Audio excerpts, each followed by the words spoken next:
bahas soal sejarah. Saya ingin tahu Bapak itu bisa bantah atau tidak. Ya. Nah, kalau Bapak juga memakai pernak-pernik kekatolikan, Bapak juga perlu tahu bahwa itu mempunyai kesakralan dalam iman Katolik. Ya, meskipun tadi ada Bapak yang mengatakan, oh tidak apa-apa, itu kerinduannya. Nah, itu juga sama dengan Gilbert Lumoindong nanti, memakai kasulap. Ya, Bapak sebelum memakai sesuatu harus tahu maknanya apa. Harus tahu maksudnya apa. Ya, maksudnya memakai itu apa? Maknanya apa? Kesakralannya apa? Kalau hanya asal-asal memakai sih ya, saya tahu mungkin di Bapak tidak ada yang namanya sakral. Ya, di Bapak JT terutama, mungkin tidak ada yang namanya barang-barang sakral, tetapi dalam gereja Katolik ada. Bukan karena kekuatan dari benda itu, bukan, tetapi karena benda itu diberkati. Jadi tidak masalah dipakai, tetapi Bapak harus tahu makna dari itu. Ya. Makanya di video saya sebelumnya juga saya komentari Pak Gilbert Lumoindong. Ya, kalau pakai ya harus tahu juga maknanya apa. Jangan hanya untuk mencari pengikut atau untuk menarik orang-orang Katolik ikut kamu. Kalau orang Katolik ikut kamu pun tidak ada yang marah kok. Tidak, orang Katolik juga tidak pernah marah kepada orang yang pindah agama. Asalkan dari hati nuraninya silakan saja pindah. Karena manusia itu diberikan akal budi untuk berpikir, untuk memilih apa yang dia pilih. Ya. Jadi Pak JT, saya menunggu berita baik dari Bapak JT untuk diskusi dengan saya, atau paling tidak kalau tidak diskusi dengan saya karena Bapak mungkin malu, wah ini anak kecil lawan saya ini ya. Mungkin Bapak bisa berdiskusi dengan para imam. Kalau saya kasih link misalnya, Bapak buka saja YouTube namanya Katkit, ya. Di situ ada katekese sedikit, di situ ada Romo Istimur Bayu Aji, ya. Silakan nanti. Kemudian ada juga Romo Alphonse. Kemudian ada Romo Sihombing ya di channel Mea Culpa. Juga ada Romo Bayu Bayu siapa namanya ya? Oh, Bayu Ruseno ya. Saya juga sering mengikuti beliau di YouTube-nya ya. YouTube Bayu Ruseno juga sering memberi katekese. Nah, kalau Bapak mau berdebat dengan mereka silakan. Kalau tidak, ya dengan saya Pak. Tidak perlu dengan uskup Pak. Oke, ada Bapak PT yang bergabung. Silakan Pak. Selamat malam. Silakan memberikan statement, memberikan pencerahan untuk kita. Saya berikan waktu untuk Bapak PTT Sinaga. Silakan Pak. Sementara saya cukup menyimak dulu aja deh. Ini tadi saya kira ada yang masuk dari muridnya si JT, tapi karena nggak ada yang muncul, saya tunggu dulu deh. Lanjut Mas, lanjut. Oke. Ya. Jadi kalau seandainya juga ada dari umat JT masuk ke sini, diberi kesempatan. Oke. Saya sudah katakan tadi mungkin sampai jam tujuan saya akan closing statement. Atau kalau ada temannya JT ya saya perpanjang juga. Oke. Ya. Oke, karena Bapak PTT masih belum mau berbicara. Jadi begitu Pak JT dan kawan-kawan yang hadir di dalam room ketika Pak JT membuat live streaming. Saya mau mengatakan bahwa apa yang Bapak sampaikan dalam video itu adalah sejarah-sejarah hoax. Ya, sejarah-sejarah yang menyimpang. Jadi dari sepanjang video ini sudah hampir 4 jam lebih, silakan ditonton penjelasan dari saya. Bahkan hal kecil aja salah. Ya, hal-hal kecil aja bisa salah. Apalagi hal-hal yang besar. Ya. Tadi soal Tritunggal saya sudah bahas. Soal Homo Ouius yang dibuat oleh Athanasius yang Anda katakan itu Tertullianus saya sudah bahas. Dan Bapak Ibu yang baru bergabung silakan saksikan dari awal. Nanti Bapak Ibu bisa menyaksikan mana yang sebenarnya sejarah yang fakta, mana sejarah yang dikarang-karang. Ya. Nah, saya menyaksikan Pak JT ini ya akhir-akhir ini sering menyinggung Katolik. Saya kurang tahu, mungkin dia punya kerinduan atau bagaimana, ya,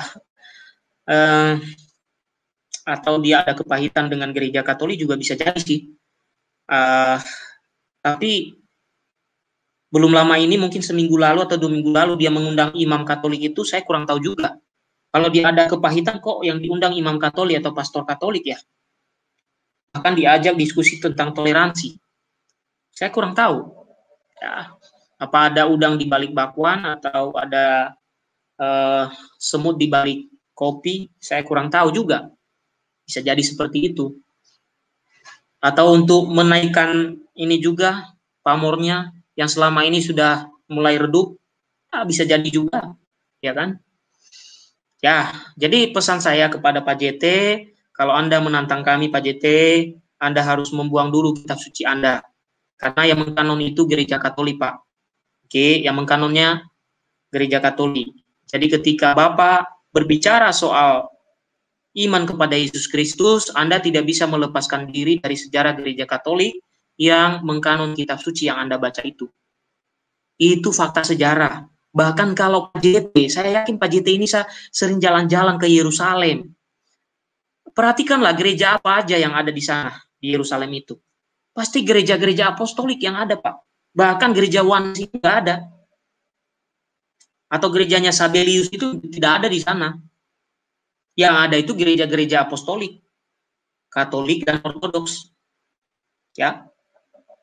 Jadi kalau Bapak ke sana pun, kalau mau ibadah juga mungkin mengikuti cara di sana. Seperti yang dilakukan oleh Pak Pendeta Gilbert. Ketika dia saya melihat sedikit beliau ketika ke Yerusalem, dia memimpin ibadat, ya dia pakai kasula. Ya. Oke. Saya sambil minum supaya suara saya semakin redup. Ya, mudah-mudahan ada juga yang mau bergabung dari Pak JT. Kalau ada, mungkin Pak JT sendiri juga boleh saja bergabung. Ya, saya berikan waktu. Ya, ini sebenarnya saya mengulur waktu untuk menutup. Ya, untuk memberi closing statement. Oke. Oke, saya senang juga baca-baca chat ini ya. JT mulai mau cari simpati Katolik untuk mengetahui oneness of God sebagai salah satu denom. Ya, tidak ada Pak. Dari abad pertama itu tidak ada. Bahkan kalau Bapak main ke Yerusalem, ke Mesir, kemanapun Anda bermain, jalan-jalan, itu tidak ada yang namanya gereja oneness Pak. Jadi harus tahu itu. Tidak ada itu gereja oneness itu. Dan teologi yang Bapak anut itu tidak ada itu. Ya, itu karangan Bapak itu zaman ini, dan juga yang disebut Pak Eka tadi, orang-orang dari Amerika, dari Eropa itu mengarang-arang teologinya itu, sehingga banyak orang kebingungan. Ya, supaya Pak JT sih tidak bingung, ya salah satu pilihan saran dari saya jadi Katolik, supaya Bapak JT tidak bingung tentang apa yang Bapak ajarkan. Tetapi saya bukan memaksa Bapak loh. Saya mengajak Bapak dalami dulu tentang kekatolikan ini. Mulai dari kitab sucinya di kanon, lanjut dengan sejarah, ajaran-ajaran para rasul yang tidak tertulis. Karena gereja itu tidak selesai ketika kisah para rasul selesai, Pak. Gereja itu berlanjut terus. Makanya tadi saya tunjukkan kepausan ini. Nah, ini di terakhir tadi itu Paus Damasus pertama. Oke, karena saya sambil menunggu, saya nanti kalau seandainya Pak PTT mau bicara, silakan diberi kode ya Pak ya, supaya saya tidak terus semangat untuk membahas tentang urutan-urutan para paus ini. Oke, ya. Jadi setelah tadi paus ke-37, ini adalah masa di mana kanon kitab suci ditutup. Ya. Kemudian paus ke-38 itu bernama Sirius, itu menjabat tahun 384 sampai 399. Kemudian paus ke-39 itu bernama Anastasius pertama, yang menjabat tahun 399 sampai 401. Ya, kemudian ada paus ke-40 namanya Innocentius pertama, yang menjabat tahun 401 sampai 417. Ya, Jadi jelas angka-angkanya, jelas sejarahnya. Coba kalau Wanes ini bisa merunut gak dari ajaran mana dia? Bisa merunut gak? Seperti yang saya runut ini dari abad pertama ini. Ya, terutama Pak JT. Apakah Pak JT bisa merunut ajaran Bapak mulai dari abad pertama? Kalau bisa merunut, tunjukkan pada saya, Pak. Ya, tunjukkan pada saya. Mungkin nanti Bapak buat video di channel Bapak menunjukkan dari Rasul siapa ajaran Wanes itu. Ya. Kalau kami bisa menunjukkan seperti ini, berarti Bapak juga harusnya bisa. Karena Bapak mengakui bahwa Tritunggal itu tidak berasal dari abad pertama. Ya. Berarti Bapak tunjukkan dong, Wanes itu berasal dari abad keberapa. Ya. Saya tahu bahwa Bapak itu sangat mengagumi gereja Katolik. Saya tahu itu. Bukan melemahkan semangat Bapak, tapi kalau mengagumi itu ya Bapak juga harus harus proporsional dalam membahas tentang kekatolikan. Oke, selamat malam Pak RT. Wah, ini RT sebelah rumah saya ini. Selamat malam Bang Gea. Ya, Pak Selamat RT. malam Pak PT. Tuhan berkati semua ya. Selamat malam. Ini apa langsung closing statement ya? Ya. Langsung closing statement. Ya. Aduh, Bang Gea ini. Aku mau bicara lah sedikit lah ya, boleh ya, Bang ya? Silakan. Ya, saya berikan waktu banyak untuk Pak RT karena akan menjadi lurah. Silakan promosi Pak RT. Makasih. Semoga didengar Pak Wali Kota.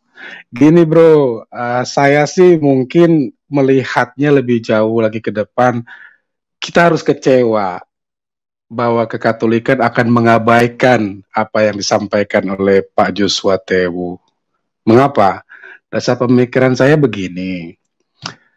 Kita lihat bahwa ketika nanti akan terjadi dialog akademik, ya kan, tentang penyelesaian hal-hal yang kurang pas dalam teologi dan sebagainya, dilihat dari kacamata seorang Pak Joshua itu saya kira tidak akan berbobot sama sekali. Mengapa? Latar belakang Pak Joshua sendiri kan kita udah tahu di internet ini dibuka. Saya tidak akan secara spesifik untuk menghargai beliau, namun sekiranya beliau menyadari sejauh mana beliau ini sekarang kondisinya, apakah sedang dalam tekanan, atau mungkin sedang demam atau gimana akibat seteru kemarin dengan Persatuan Gereja Indonesia, gitu, tolong disadari jauh sebelumnya menyatakan hal-hal seperti ini.